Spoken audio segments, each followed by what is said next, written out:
dari berbagai negara yang ada di muka bumi ini. Marilah kita mulai dengan kisah yang paling kecil terlebih dahulu. Dimulai dengan fase yang tersendiri dan dibukalah fase tersebut hingga menampilkan sebuah kisah yang kita ketahui sebagai kisah para orang Jawa dan juga semesta. Seorang anak kecil sedang berjalan menuju ke tempat yang ia sebut dengan sebuah kisah dari berbagai negara. Ia menaruh buku-buku yang berlandaskan Jawa dan menjelaskan berbagai Jawa, mulai dari naskahnya, mulai dari sifatnya, mulai dari apapun yang ada di saat ini. Ia pun mengambil berbagai macam buku-buku yang ia taruh di atas meja dan tertarik untuk mengambil satu buku, di mana buku tersebut adalah buku yang menjelaskan tentang salah satu kidung terkenal, yaitu Etika Jawa by Frans Magnus Suseno.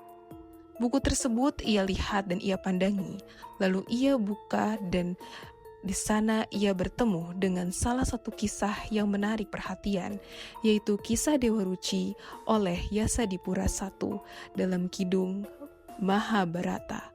Di sini kita akan melihat bagaimana kisah itu bertransisi dengan indahnya melalui berbagai coretan, kuas, dan sapuan dari lukisan.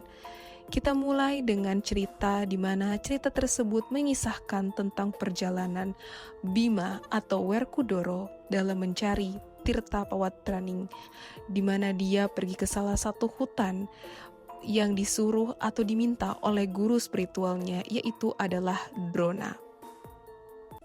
Drona meminta untuk Bima atau Werkudara dalam mencari tirta atau air suci di dalam gua.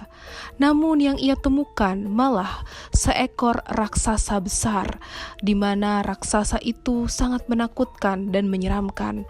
Raksasa itu menyerang Bima dan juga Bima pun dengan cekatan dapat mengalahkan raksasa tersebut karena kekuatan saktinya yang ternyata adalah Batara Guru.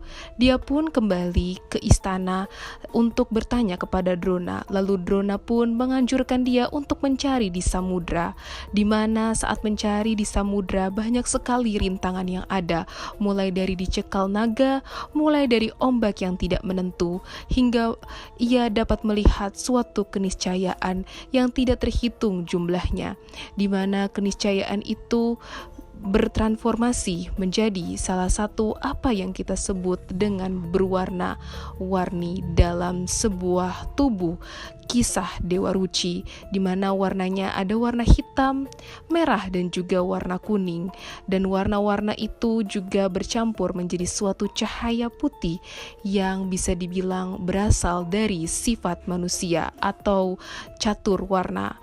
Dan disinilah kita melihat inti dari kisahnya, bahwa kisah Dewa Ruci tidak hanya sekedar kisah dari pewayangan biasa, namun kisah ini menekankan pada suatu keadilan dan keniscayaan yang berharga, yaitu adalah jati diri manusia itu sendiri.